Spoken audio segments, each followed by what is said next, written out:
নমস্কার প্রিয় বন্ধুরা, আনন্দ পথের আজকের 897 পর্বে আপনাদের সকলকে স্বাগত জানাচ্ছি। আশা করছি আপনারা ভালো আছেন। আজ আমরা আলোচনা করব একদম শুরুর কথা নিয়ে। কি সেটা? সাধনা কি, এটা আমরা জানবার চেষ্টা করি, বোঝবার চেষ্টা করি, আর কিভাবে এই সাধনা করব এটাও আমরা একটু বুঝে নিই। দেখুন, সংসারে মানুষ জন্মায়, ধীরে ধীরে বড় হয়, নতুন সংসার করে, অনেক সম্পদ জোটায়, ভোগের কিছুটা পরিতৃপ্তি ঘটে, আর একদিন এই সংসার ছেড়ে আমাদের চলে যেতে হয়। এটাই অতি সাধারণ ঘটনা। এর যে খুব একটা পরিবর্তন আছে তা নয়, এটাই আমরা সবাই মিলে করে যাই। আমরা যারা সংসারী, আমি শুধু তাদের কথাই বলছি। সংসারই তো মানুষের বীজ ক্ষেত, সেখানে বীজ বপন করা হয়, ফসল ফলে, আর সে ফসল নিয়েই আমাদের দিন কাটে। তো সন্ন্যাসী যারা, তাদের কথা আলাদা। কেন আলাদা সেটাও বলবো। আমি আগে সংসারীদের কথাটাই বলি। আমরা কি করতে পারি, কিসের সাধনা, কেন সাধনা, আর কিভাবে করব। সাধনা হচ্ছে ঈশ্বরের খোঁজ, আর এক কথায় আত্মার খোঁজ, আমার নিজের খোঁজ, ইষ্টের খোঁজ, গুরুর খোঁজ। এক একজনের ক্ষেত্রে এক এক রকম। এটাই হলো সাধনা। তো এই সাধনার জিজ্ঞাসা, সাধনার কৌতূহল, সাধনার আগ্রহ সবার মধ্যে আসে না। কারো কারো মধ্যে আসে, অনেকের মধ্যেই আসে না। কেন আসে আর কেন আসে না অতি সংক্ষেপে বলি। যারা প্রচুর পরিমাণে ভোগবাদী, খাওয়া দাওয়া, ফুর্তি, আমোদ, আনন্দ, জাগতিক কাজকর্ম নিয়ে ব্যস্ত থাকা যাদের কাজ, তারা আত্ম অনুসন্ধান করেন না, ঈশ্বরের খোঁজ করেন না, তারা গুরু কিংবা ইষ্টের জন্য কোনো ব্যাকুলতা অনুভব করেন না, তারা ভালো মানুষ। তারা না থাকলে সংসারটা মিথ্যে হয়ে যেত। তাই তারা খারাপ, আমি ভালো, এসব ভাবার কিন্তু কোনো প্রয়োজন নেই। তারাই তো এই সৃষ্টি আর সভ্যতাকে টেনে নিয়ে যাচ্ছেন। কিন্তু কেউ কেউ আছেন যারা মনে করেন যে না, এর অতিরিক্ত আরো একটু কিছু আছে, শুধু দেহ সুখই শেষ কথা নয়, খাওয়া দাওয়া, ফুর্তি, আমোদ, এসবের অতিরিক্ত কিছু আছে। সেই অতিরিক্তের খোঁজ করতে যারা ব্যস্ত হয়ে পড়েন, তারা একটু আত্মানুসন্ধানী হন বা ঈশ্বরের খোঁজ করেন, তারাই সাধনা করেন, অন্যরা নয়। দেখুন, প্রশ্নটা হলো যে খোঁজ কি আমরা সত্যিই করি?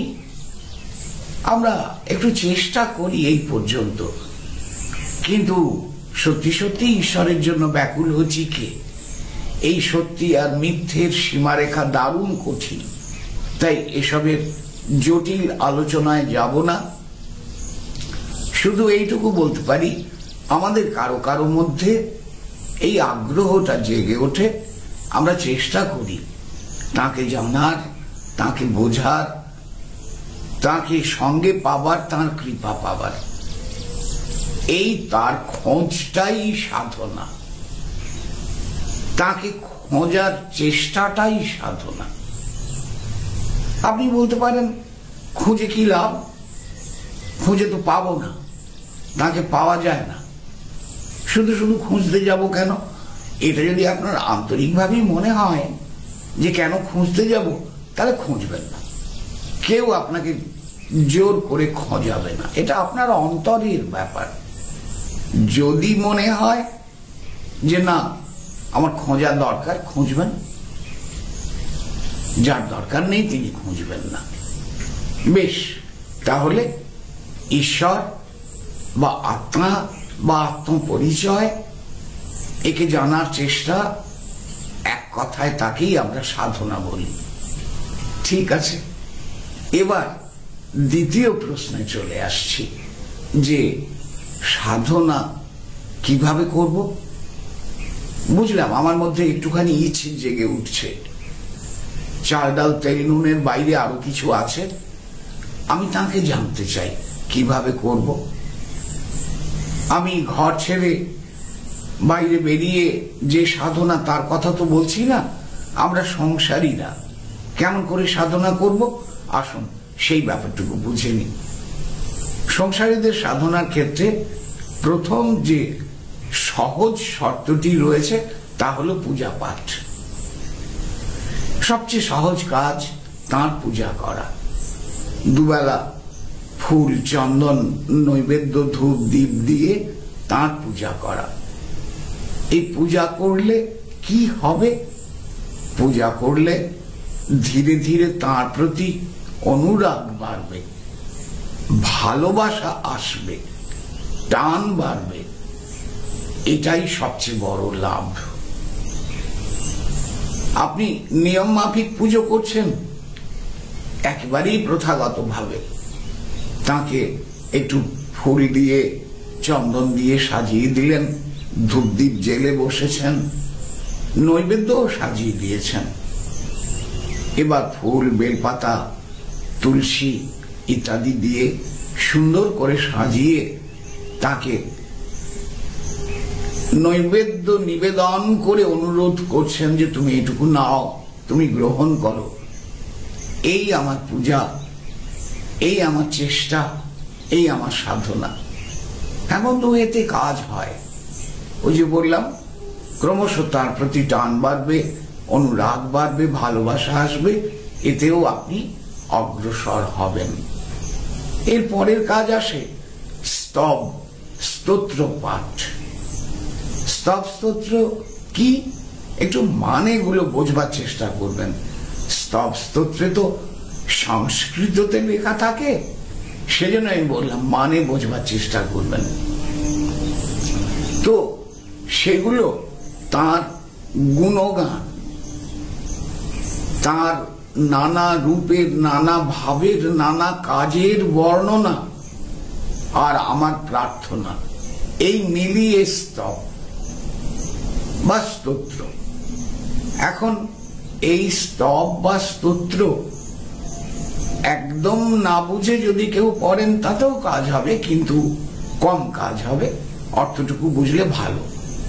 কোথায় পাবো স্তব স্তোত্র? বাজারে বইপত্র কিনতে পাওয়া যায়, প্রত্যেক দেবদেবীর নামে আলাদা আলাদা স্তব স্তোত্র পূজা পদ্ধতি তো আছেই।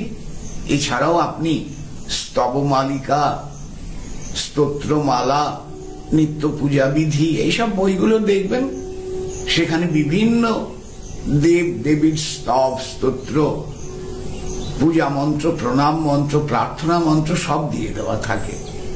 এবার আপনার যে দেবতার স্তোত্র বলতে ইচ্ছে হবে, ভালো লাগবে, তার স্তোত্র বলবেন। বেশ, তাহলে এটি হলো দ্বিতীয় কাজ। তৃতীয় কাজ নাম গান। ভারী সুন্দর কাজ একটি। মহামন্ত্র হরে কৃষ্ণ হরে রামই বলুন বা অন্য কোনো নাম গান হিসেবে করুন। গান বড় সুন্দর, সুরের খুব সুন্দর প্রভাব থাকে, মনকে টেনে নেয় সুর, অবশ্যই তার সঙ্গে কথা। তো আপনি ইচ্ছে করলে পরম আনন্দে আপনার পূজার শেষে আধ ঘন্টা বসে নাম গান করতে পারেন। খঞ্জনি বাজানো শিখে নিলে আরো সুন্দর, খঞ্জনি বাজিয়ে নাম গান করুন। যদি খঞ্জনি জোগাড় না হয়, শুধু হাততালি দিয়ে দিয়ে নাম করুন, এও খুব সুন্দর। তো কাজেই আপনি নাম গানও করতে পারেন, তাতেও আপনার টান ক্রমশ বাড়বে, ভক্তি বাড়বে। টান পাকলেই তো ভক্তি। কাজেই আপনি তার দিকে ক্রমশ এগোতে থাকবেন। আরো ভালো কিছু পথ, হ্যাঁ, এরপরে আরো উন্নত পথ জপ। তার বীজ মন্ত্র হোক, তার নাম হোক, বারবার জপ করলে আপনি উপকার পাবেন।